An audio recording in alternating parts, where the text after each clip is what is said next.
everyone. It's Roisin here in Dr. Stephen's Hospital. You're very welcome to our QI Talk Time webinar today. It's the 7th in a series of QI Talk Time webinars provided to you and coordinated by the Quality Improvement Division in the HSC. We are aiming to connect and encourage quality improvement initiatives across the country and connect people with an interest in quality improvement. So thanks a million for joining today.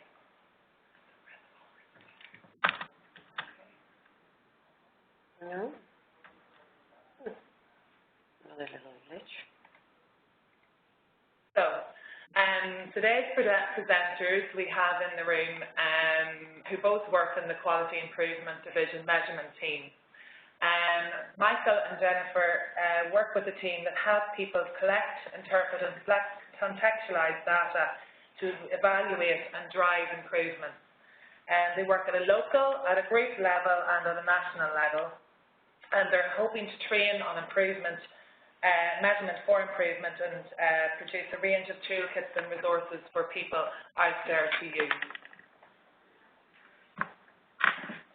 So tips for a successful WebEx. So today we want to keep it as interactive as possible. So if you click on the top right-hand corner of your screen, you'll see a chat box function. If you click on that, and you can type in messages and comments to people in the bottom corner of the screen, and if you click on all participants so that we can see those comments and questions, and we will have time for those at the end. The sound as well, you're probably better ringing in through your phone, but hopefully you can hear it okay through your computer. We will have attendance certs for anyone who wants them. You can email us. Our email addresses are at the end of the presentation, and also you can follow us at QI Talk Time on the Twitter handle. So without further ado, I'm going to hand over to Michael and Jennifer, and also we've got Dr. Philip Crowley in the room who's going to do a short introduction. Thanks, Roisin. Very important topic, I think, today, measurement for improvement. Great to have so many people online. I attended a meeting this morning of the leadership team, and we looked at the performance report, and it just reminds me every time of the importance of us measuring, using data more intelligently, demonstrating a better analysis of the data through better use of statistical analysis and charting. So I think it'll be a very useful introduction today. It's just an introduction, but one that I think we can build on, and I think we have a really good team, very small team, but very good team of people here in the division who can hopefully support you in your efforts to try and embed this approach to looking at information, really in terms of looking at for improvement and not just the old kind of pass-fail approach to measurement. The other thing I'd say about its importance is I think it's a key driver of sustaining improvement, because if we keep measuring something, then we find that people stay dedicated to improving things, whereas if we stop measuring, then things can fall away. So over to the very capable hands of Jennifer and Michael. Thank you. Flattering, lovely, Philip. So thank you very much, everyone. We're delighted to be here. Measurement is, it's a big topic. It's a topic that a lot of people either hate or are terrified by, and some people on the webinar I know actually love it as well. So our aim with today's presentation is to really, as Philip said, it's a very high-level introduction. Really about, introducing ourselves, introducing measurement for improvement and where it sits in quality improvement as a whole. We will go through the 7 kind of practical steps at that high level of if you want to do measurement for improvement with the purpose of supporting your quality improvement, a quick recap, and then some options for next steps. So hopefully you all know the Framework for Improving Quality, which is the HSC's framework produced by the Quality Improvement Division, which is, the aim of that is that we have a whole health and social care organisation, which is a culture of person-centred care, and that is able to continuously improve. The framework's really, I recommend everyone read a copy of it. It's such a nice, simple, straightforward, a few pages that outlines the 6 drivers or the key success factors, really the areas to focus on. And if you focus on these 6 areas, and you have to focus on them together really, the hope is that you will have an organisation that's person-centred and that has the skills and the ability and the culture to continuously improve. So those drivers are having the right leadership and governance for quality improvement, engaging with our patients, their families and our staff, using an improvement method, and then what we do, measuring for improving quality. So certainly when I'm talking about something, I like to nail it down on a definition to start things off. So Michael did a workshop quite recently and thought, okay, so what do other people think of as measurements for improvement? And so these ideas that you see on the top there about, you know, identifying measures, having a baseline, implementing change, seeing trends, I think what this says to us is that a lot of people, and people who are doing quality improvement, certainly as this group were, do have an idea, a pretty good idea what measurement for improvement is and what the purpose or the value of it is. Because there isn't an agreed international definition or anything, we pulled together what is out there and our own experience to come up with our own definition, which we say is that measurement for improvement is the analysis, the presentation of both quantitative, which many of us are used to, and qualitative, which we are not as skilled in generally in the health services, information in a format that allows us, 1, to identify if there are opportunities for improvement, and then 2, to demonstrate when those changes have actually resulted in an improvement. And what we hope in our team and within the division is that if we do measurement for improvement, we can lead to quality of care being improved by the routine use of the right information, measured in the right way, with the whole purpose of driving and informing better decisions. So then just to ground measurement again in the bigger picture of quality improvement. So this is one model for improvement, which is the model for improvement from IHI. There are lots of other models, Lean, Six Sigma, and really in the division we use the IHI model the most, but we recommend using any model as long as it's a proven model, and all of the models are very, very strong and very similar in their approach to measurement. But anyway, in the IHI model for improvement, at the project level, you need to know what are you trying to accomplish, and then what are your ideas, what changes are you going to make?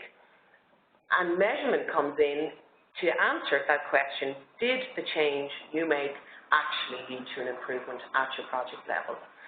The other thing then that all improvement models have in common is the small cycle test of change. So we see here the PDSA model in the model for improvement, and that study piece, that is measurement. So it might be simple measurement, I did something, what happened, but it is measurement. And so I suppose just to reiterate, I suppose to make the point of the value of measurement, we all know not all change is an improvement, but all improvement does require change. And measurement isn't improvement, but it's really essential to be able to answer that question, did my efforts, did my change lead to an improvement? Because that is absolutely not a given, and we're all conscious of changes that have actually made systems worse, and we may have been involved in those, or they may have been done to us. But measurement is what's going to allow us to make that an objective assessment. So handing over to you now, Michael. Okay, thanks, Jennifer. I suppose the first thing to say is that we get a lot of queries about measurement from people in the service, and they're using measurement in quite a number of different ways. So I suppose we thought that this slide might be useful just to explain maybe 3 levels of measurement for improvement that people might use.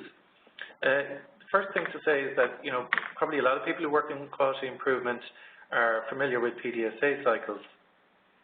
And in this case, you know, you would normally probably only use one measure in a single PDSA cycle to try and answer the question, is that improvement that we're testing here, has that resulted in improvement? If you think of it on a slightly larger scale at a quality improvement project level, usually there's more measures involved and probably more people involved as well, and that can bring its own challenges as well when there's more people involved. One that we sometimes overlook when we talk about measurement for improvement is at the organizational level, because the methods and tools that have been developed for quality improvement and measurement for improvement, they can equally be applied to data that is collected, sometimes primarily from an accountability point of view, but nevertheless, the way that we might look at things in time series, for example, that can really help us understand better the data that we're looking at that organizational or system level. And so today, the other thing that we'd like to talk about are kind of a stepwise process of approaching measurement for improvement. Now, there's no need to go into every step on this slide because we're going to take them one by one as we go through it. And the other thing, just to give you a heads up, is that there's going to be a few questions along the way. So if you're close to a computer, be ready to put your answers in, or if you're in one of the large groups today that are watching online, just make a note of it. And competition is a good thing, see if you are getting more right answers than your neighbours. So the 7 steps you can see here, and I suppose the one thing I want to say at this point is that you would start this process at number 1, but sometimes you wouldn't get all the way to the end because you might find a problem, and that's okay. That's part of the reason for going through a stepwise process, that you make sure that your measurement is working at all levels, at all steps. So our first pop quiz, and as I said, be ready to put your answers in on the chat box. 3 calico cats, and calico cats are those that are coloured orange, black and white, are dropped into a local animal shelter. And the question is, what are the chances that all 3 of these cats are female? Now the options are 1 in 8, 1 in 6, 1 in 3, or greater than 99%. So what we're going to do is we're going to give you 30 seconds to do that. Pop it in on the chat box if you can, or just jot it down, as I said, and then we'll give you the answer. And we'll have some suitable background music while you're doing that.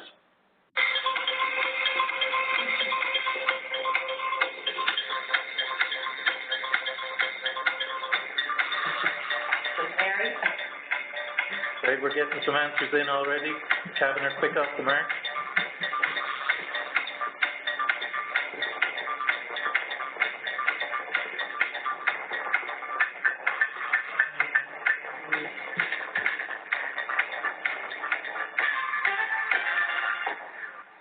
Okay, so we've got a few answers in already. Please, 1A and Grania in the QI, which is a little bit of cheating, says the statistician in me thinks 1 in 8, obviously. Okay, so just, I suppose, to skip to the answer first before we explain why. The answer is actually D.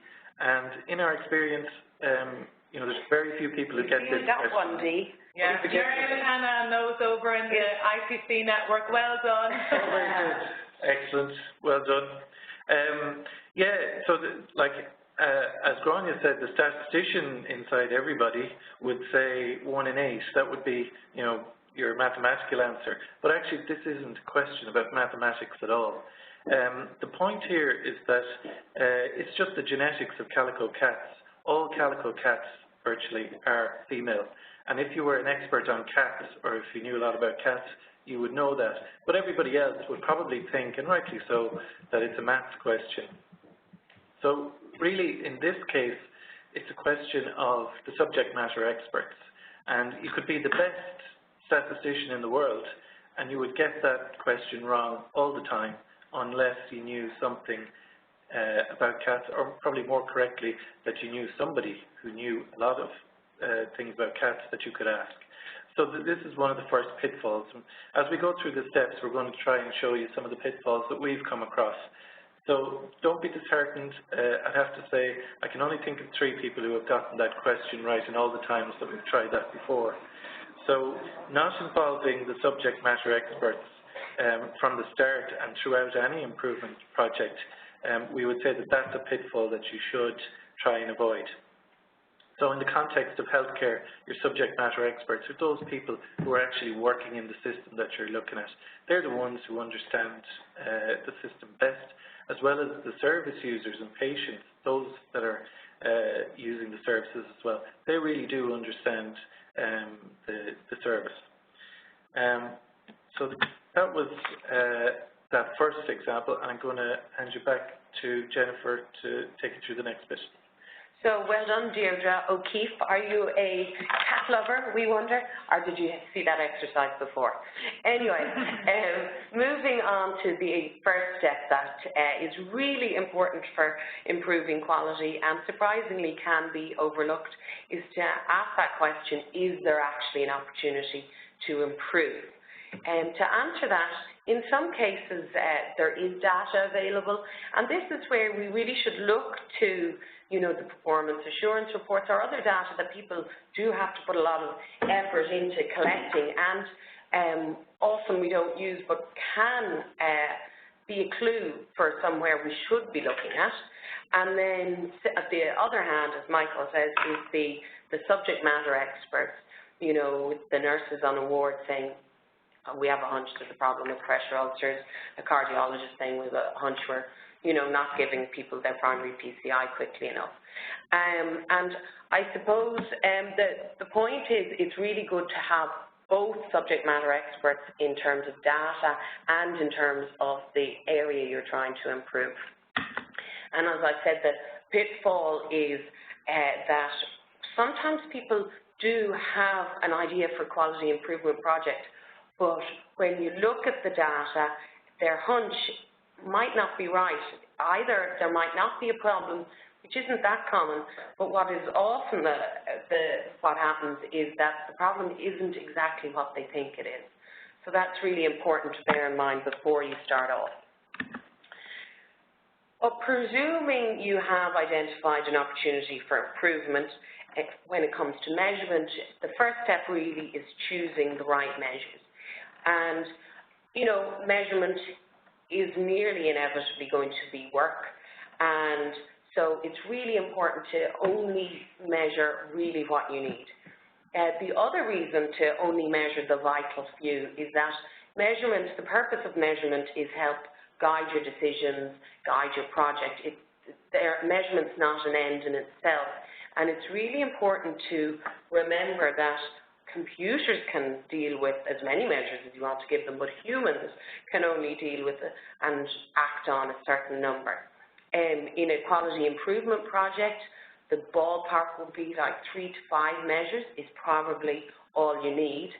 And a really, I suppose, important message when you're talking about system measures is that, and we work in a system where there are hundreds and hundreds of measures, but the people who are going to be using those measures or acting on them can probably not really deal with any more than 20 measures. So you really have to think about, if you're putting that many measures in the system, what's going to happen with them. So, and as we said, we kind of touched on this earlier, the measures are likely to be different depending on your level. At a PDSA, at your small test of change, it's really, what did I do and what happened? At the project level, it's did you achieve your aim and did you do the things you said you were going to do? And then at the organizational level is, how is our system performing? Is it stable? Are there signals of change? And this pitfall is really very common. We have worked with a lot of people who've come looking for a bit of help, usually on how to then collect their measures. And what we find is that often people will have a really good idea for a really good project, quite a clear aim, and they know what they're going to do. And then the measures that they show us don't exactly answer the question of did they achieve their aim. And really, you only want to measure, in a project, you only want to measure something that answers the specific questions of your project. I think I'm handing back to you, Michael. Okay, thanks again, Jennifer. Okay, so the next bit that I'd like to talk about is step 3, and that's planning your measurement. And so while I'm doing that, Roisin is going to bring up a video for you to watch, and it's a short video. And the question that I want you to think about while you're watching the video is, what questioning technique will produce the answers that you want? We're going to run it from about 30 seconds. Yeah, 30 seconds in motion.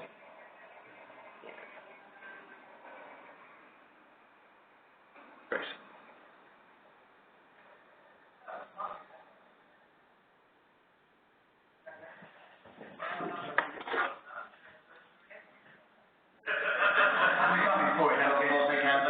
Have you ever been today? Yes. Well, not me, actually, my house. Oh, I see what you're saying. You know what happens? Nice young lady comes up to you. Obviously, you want to create a good impression. You don't want to look a fool, do you? So she starts asking you some questions. Mr. Willie, are you worried about the number of young people without jobs? Yes. Are you worried about the rise in crime among teenagers? Yes. Do you think there's a lack of discipline in our comprehensive school? Yes. Do you think young people welcome some authority and leadership in their lives? Yes. Do you think they respond to a challenge? Yes. Would you be in favor of reintroducing national surveys? Yes. Well, I suppose I might. Yes or no? Yes. Of course you would, Bernard. After all you've told me, you can't say no to that. So, they don't mention the first 5 questions, they don't just the last one. Is that really what they do? Well, not the reputable ones. No, there aren't many of those. Alternatively, the young lady can get the opposite result. How? Mr. Williams, are you worried about the danger of war? Yes. Are you worried about the growth of arms? Yes. Do you think there's a danger in giving young people guns and teaching how to kill? Yes. Do you think it's wrong to force people to take up arms against their will? Yes. Would you oppose the reintroduction of national service? Yes. You see, Bernard? The perfect balanced sum. So, we just commissioned our own survey for the Ministry of Defence. See you, Bernard.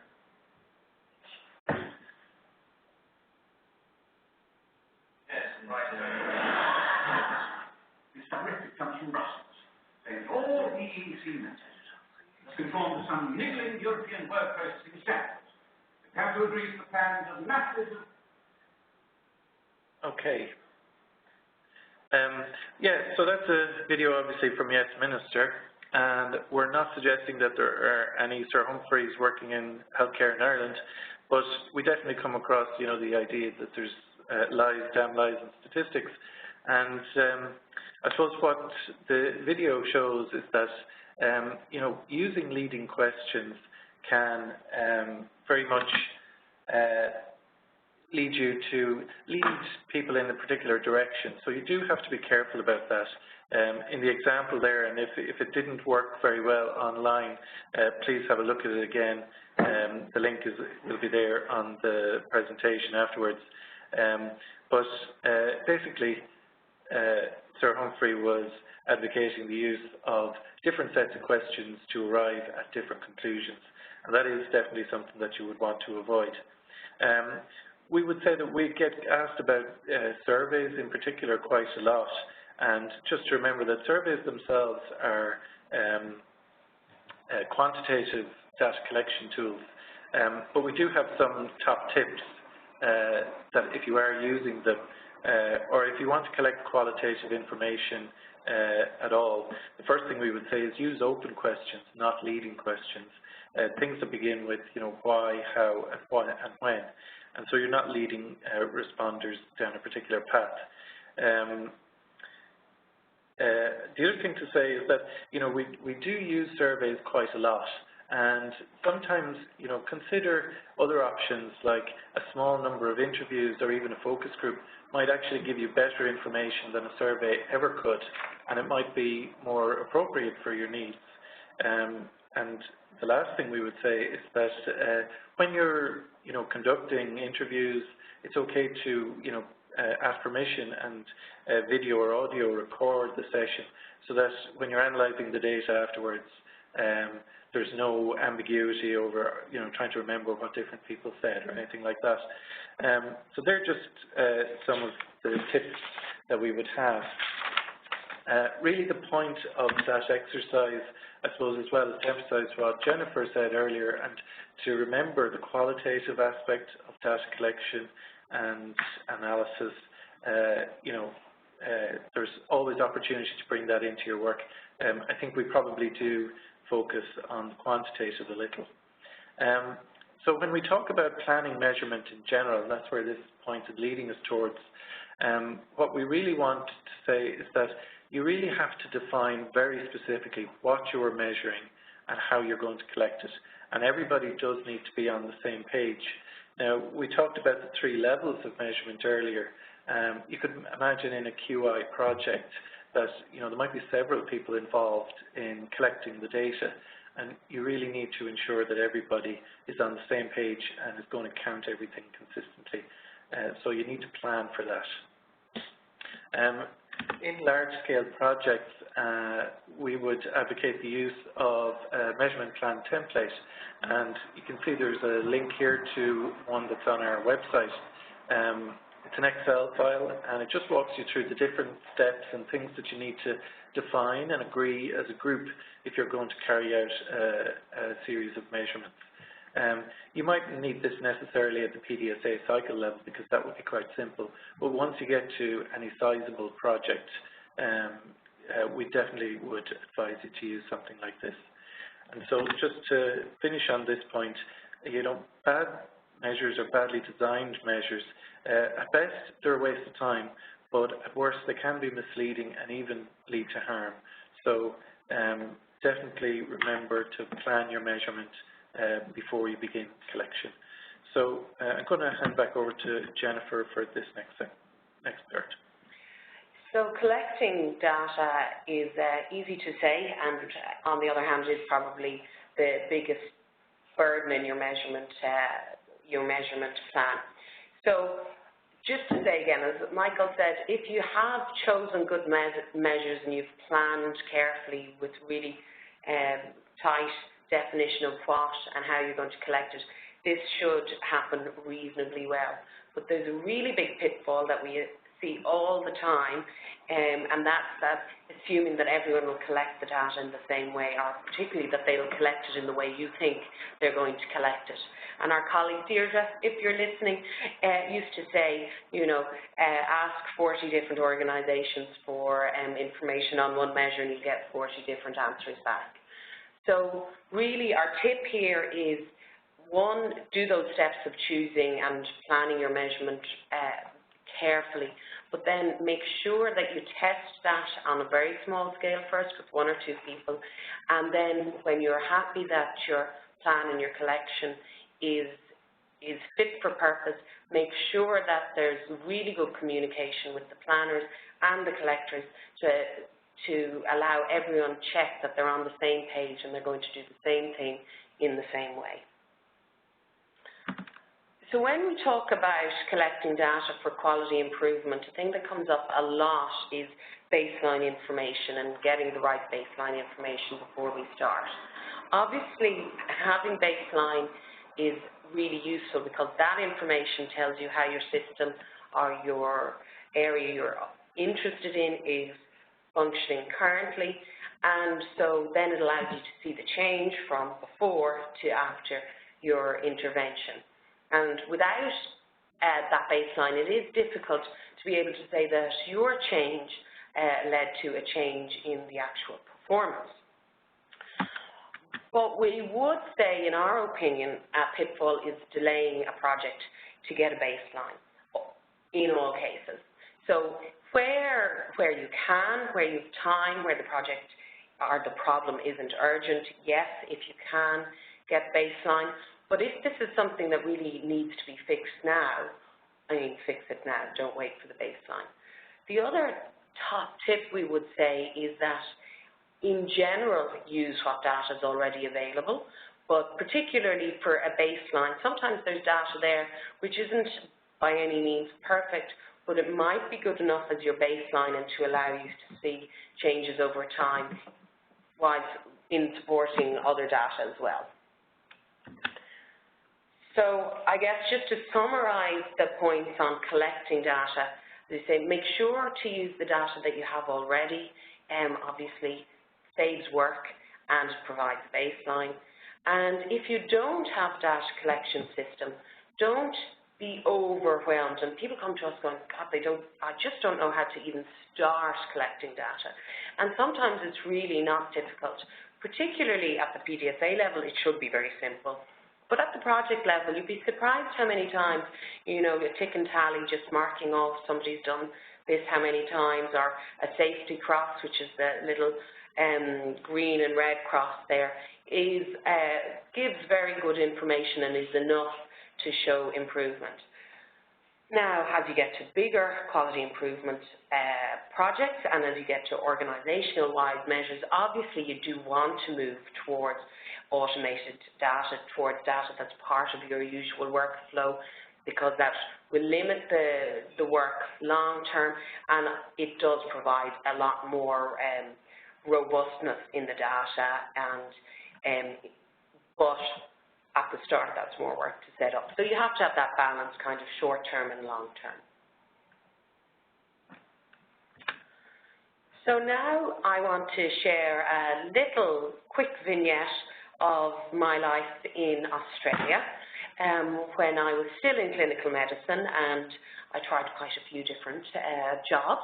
One of them was in a GP practice in quite a deprived area. And my role being there was specifically to help the newly arrived refugees who we would have screened when they came in, and, you know, obviously the majority of them would have follow-up medical needs. So a lot of them came to this practice. And then I also saw the other patients in the practice. Anyway, one day the practice manager saw an opportunity for improvement, or as she wasn't a QI convert, a problem.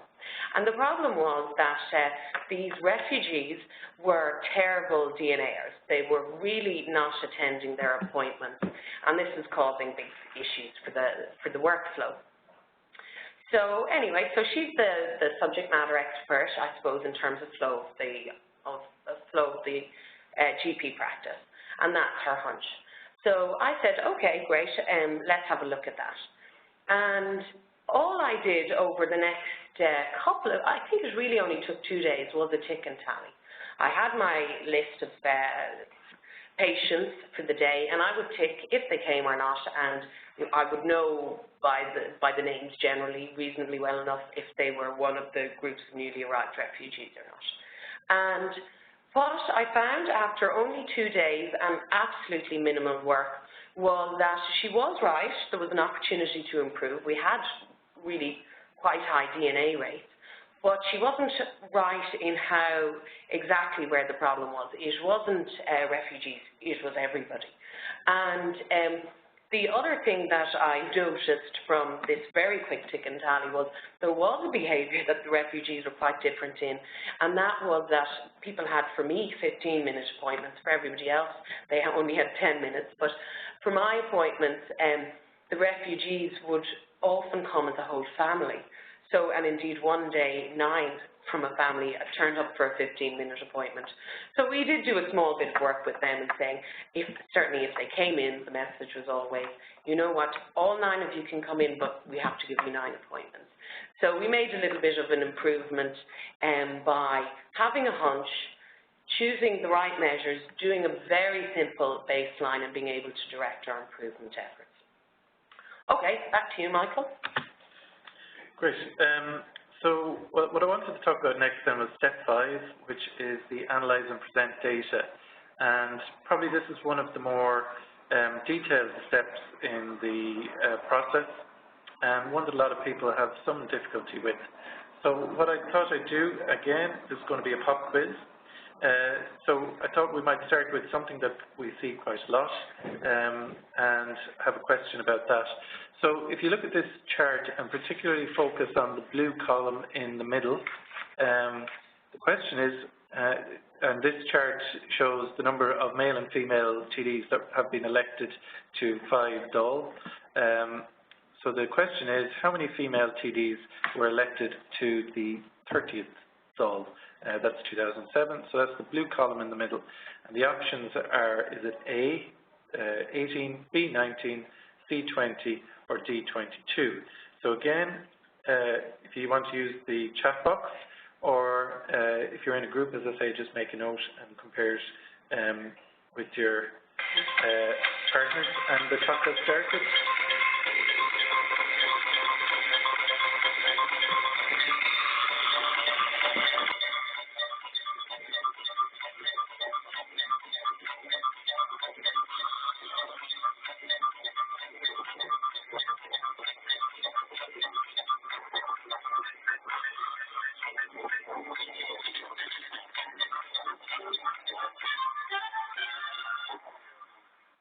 Okay. 4 Bs, 1 D, and 1 C. Okay, so we have 4 Bs, 1 D, and 1 C. Now the answer, surprisingly, is D. Person who picked D. Sharon, well done, Sharon and Hannah. Very good. Well done, Sharon. Because we see these graphs used quite a lot, it's not surprising that your first reaction would be that column isn't even touching the line that says 20, so it must be 19 or 18. And most of the answers we get would be in that group. But the problem is that 3D charts and 3D bar charts, they're an optical illusion. Actually, the answer is 22. So really, we would say that try and avoid, this is a definite pitfall that you would see. You see it in reports, you see it in publications, in journals, but try and avoid 3D bar charts or 3D charts in general, if at all possible. Okay, so that's our quiz. Next thing that I wanted to do in this section about analysing and presenting data is to go through a scenario. So let's take the example of a large hospital with an emergency department, and management are concerned that there is a low compliance rate with the target. And obviously this hospital isn't in Ireland, because the target we're going to say is that no patient should be waiting more than 4 hours in the emergency department before being seen. So what management decide to do is to introduce a medical assessment unit. And the staff then are asked to collect data on the percentage compliance with the target from before and after the introduction of the medical assessment unit. Now, just to say, we quite frequently would take a graph like this and apply colours to it, like red and green, just to show where we're unhappy or happy about something. So, yeah, this is definitely plausible that beforehand you would say around 40% compliance, so that's a red. Afterwards, 70%, we want to give that a green. And most people would say that that's proof, and the introduction of the MAU is a great idea and resounding success. But somebody knows that there is probably a better way to display the data, and that person is a measurement hero, because they know that a statistical process control chart is probably a better way of looking at this data. What it does is it looks at it in time series, and we have a couple of lines on it to guide us in our interpretation. So if we just look at this slide, this is just to show us the anatomy of a SPC chart, or statistical process control chart. You have your data which shows variation, but based on that data you can calculate an upper control limit and a lower control limit. And these control limits, they mark where you would say that if you saw data over the upper control limit, you would probably say that, yes, there is definitely something going on here. We need to investigate that more, because that's unexpected. We shouldn't have seen that happen. If it was only random variation, we wouldn't have seen that. And that's really how the process control charts work in a simple way. So next, let's look at the same data that we had in the bar chart, but this time in a statistical process control chart. So what we find is that within a couple of weeks of introducing the MAU, and you can see where that's marked in blue, the data shows that it's gone over the upper control limit, and so it's circled there in red. And so you would say, well, actually, yeah, something did happen. There was an improvement in the compliance rate within 2 weeks of the opening of the MAU. But then after that, it looks like the data has gone back to where it was before, and it shows similar variation to before the MAU was introduced. And so if you talk to a subject matter expert, they might say, well, that's probably not that surprising, because once the MAU fills up with patients and starts to experience blockages itself, well, then the whole system is going to just revert back to the way it was before the intervention.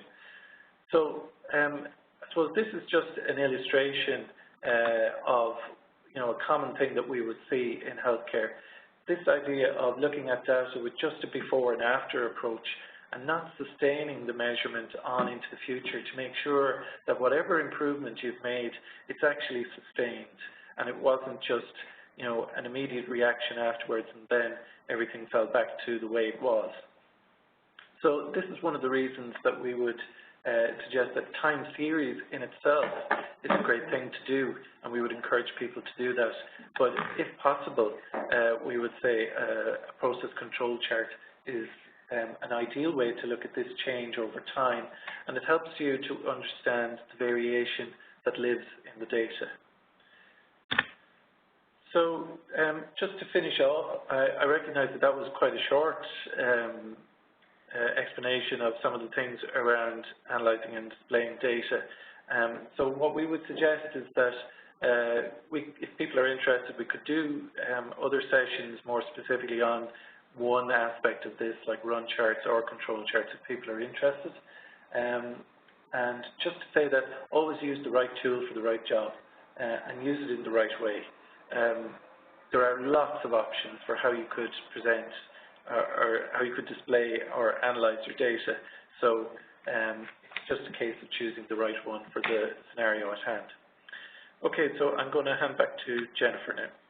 Okay, so we're on the home stretch now, and many people, particularly good data people, get steps 1 to 5 done. They do really good analysis, they display it really well, and they send the email or print the document and put it in the post to somebody. But because our aim is measurement to support improvement, you can't stop there. So the step of interpreting and presenting the data is really essential.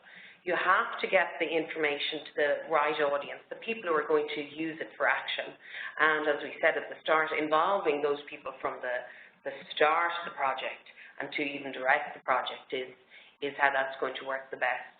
And I suppose a pitfall that we've come across is our own pitfall, I would say, in fact, from our last year or two, is that giving really good information to people doesn't mean they're going to understand it. So as Michael said, that, analysing and presenting the data, some of that is, reasonably technical, and we certainly want to help anybody who needs help on that. Understanding it is not as difficult by any means, but it still does require some conversations and some education. So always be conscious when you have good data you want to share with people, really make sure that they can understand it and that you work with them so it is meaningful for them and answers the question that they want to know. So the very final step, which is also largely forgotten, is evaluating your measures. There are 2 points here. The first point is evaluating the measure itself, the data piece of it. Does that measure actually answer your question in a robust way, in a consistent way? Does it tell you what you think it's telling you? And then the second one is, even when you have a good measure, you may not need it anymore. As I said earlier, if your decision makers can only cope with about 20 pieces of information and you've got 30, but you need to be thinking about which 10 don't you need. And the 10 you don't need are things that are working well and that are stable. If your hospital hasn't had a case of MRSA in 2 years, even though your MRSA measure might be really good, do you need to be looking at it? So that's a question, and our top tip really is that probably at least once a year, and certainly any time you're adding new measures, go and look through your whole suite of measures. Do you still have the balance right across your safety and effectiveness, and are all your measures still needed? So there are the 7 steps. So just to wrap up, hopefully we've given you just a bit of an intro or a refresher. As Michael said, we'd be happy to come back and do the detail of what people often are looking to from us, which is how to do the run charts, how to do the SPC charts. We're very happy to do that, but I think it was important to say they fit in a whole big picture. Measurement fits in a big picture, and a run chart fits in a bigger picture of measurement. Hopefully we've convinced you that, those of you who needed to be convinced, that although we've all been involved in the tediousness of collecting data that is of no value to us, and we question if it's of value to anyone, but that good measurement done well, and using measurement for improvement tools like run charts and SPC charts really are essential in your improvement efforts. You need data to back up that hunch, to confirm if you have a problem or an opportunity to improve. You need data to objectively be able to tell you if the changes you've put all that effort into have actually resulted in an improvement. The measurement for improvement tools of run charts and SPC charts allow you to differentiate the normal, the chance, the random, the change. You know, if you look at data one month after the next month, the most likely thing is that it's going to go up or down, not that it's going to be the same. And what the SPC and the run charts provide is that tool to say if that bouncing up and down is normal to be expected, or if it's something that wouldn't have happened by chance and means you need to look at the data, certainly, and also the process to see did a change really happen. In the case of your QI project, you wanted that change to happen. In the case of your big organizational program, if the performance was good, you probably didn't want it to happen. If it was bad, you might be happy if it's happening. And then, so what that allows us to do is to avoid overreacting to random variations, saying, you know, in the case of that MAU, maybe a bad example because a change did happen, but it wasn't sustained. But what can happen is that, you know, before and after, there is a change, and you say, that's it, whereas in fact, that was just to be expected. And then it can also help with more timely and appropriate reactions to real changes. So just to finalize, as I said, we'd be delighted if people have specific requests and find this a useful way of learning about measurement for improvement to do something like this again on particular topics. So please let us know or let Roisin know. We are in the process of setting up a network of measurement for improvers. And so if you're interested in hearing what we're doing, hearing about new toolkits, hearing about education sessions, please email us on qid-mit@hsc.ie. If you have any queries or need specific support around your improvement projects, email us also.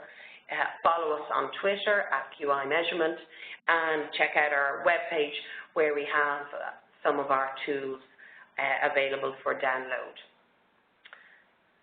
So just to say thank you all for listening, well, we hope, at least, and thank you very much for those who participated in the quiz and texted in your answers. Well done all. Thanks especially to the team, and especially Grania and Gemma, who input into the presentation, and to all of you who have given us feedback on workshops and training and tools, which has informed our work to date. Thank you, Roisin. Yeah, thank you very much, Jennifer and Michael, for a really interesting presentation. And just before we go on to closing, we have 1 or 2 comments there from people. I think a lot of those pitfalls probably resonated with a lot of us out there who are trying to make small changes and trying to do measurement on whatever size our projects are. And I think even from the couple of games we played there, it was obvious that a lot of us have lessons to learn. So definitely a couple of people have mentioned that they want follow-up sessions on the chat box. We will organise that in the coming months. one thing that has come up from one of the participants is around the issue around engaging people in QI. How do you get people on the ground, on the front line, engaged in quality improvement? So that came from Anne Gallen. I don't know whether Jennifer or Michael, if you have any comments with respect to that. Hi, Anne, and thanks, Anne. Is definitely a champion for quality improvement.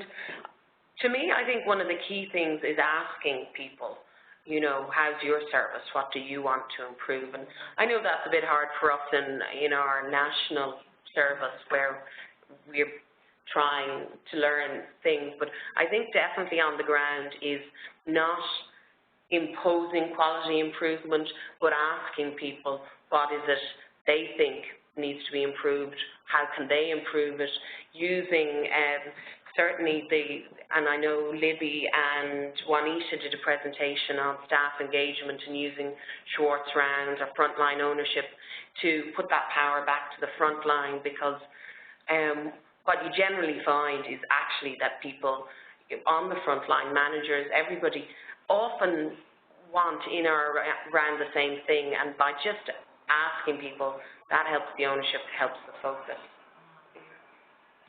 Yeah, I'd agree. I think one of the things we often forget is that, you know, measurement at the front line is the most valuable to staff at the front line as well.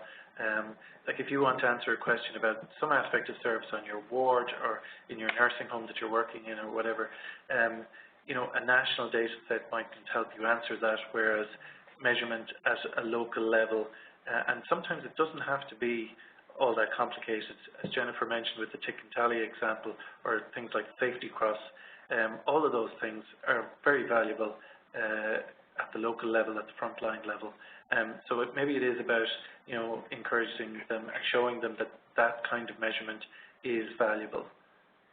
I think to fly the measurement flag as well, to remember the power of data, both the quantitative and the qualitative data, and being transparent and putting it out there, because often there is data that tells us there's an opportunity to improve our problem, but nobody knows about it. And the people who do know about it are afraid to put it out there because it's going to cause a problem or it mightn't be perfect. But when people see the information, that can often be a real driver for change. The other driver in terms of data, and we're slow to do as well, is in terms of that transparency, is showing people how they compare with each other and getting that conversation happening between one hospital and another, one CHO and another. Why are they better or worse than we are? And you know, I really advocate for people to be brave enough to say whether the system, often our systems do anonymize the data, though we're trying to move away from that. But even if it does say, you know, that's my dot on that funnel plot, and I'm a bit above or below, and I want to tell you why or ask you who's that dot who's doing better or worse, and have you a story for me. Great, thanks a million. And I think going back to what Jennifer was saying, I think it really is about listening to your frontline staff and what matters to them, and giving them ownership of the issues and problems and letting them run with their ideas. And they will fail, and sometimes, you know, that's the whole learning of it, isn't it? And if you've got data to help them along, it's about that continual PDSA cycle. So hopefully that has helped Anne in some ways to answer your question. So just to finish up then, so hopefully you are all QI Talk timers at this stage, so please keep following us. We do have another webinar scheduled for the 30th of May, again with another measurement. I was going to say measurement freak, but guru instead, with Paul Rafferty. He's going to tell us a real lived story of a QI story improving the utilisation of an echo service, so we look forward to that. Today's presentation will be up on the HSC QID Talk Time, and today was the first time we used the video, and I'm hoping that it's still recorded, the session, that we'll be able to put it up, so that should be there for you. So thank you, and please do spread the word about QI Talk Time, and thanks to Naomi, who also is sitting here helping out with us today. Thank you very much, and see you next time. Thank you. Bye all. Bye.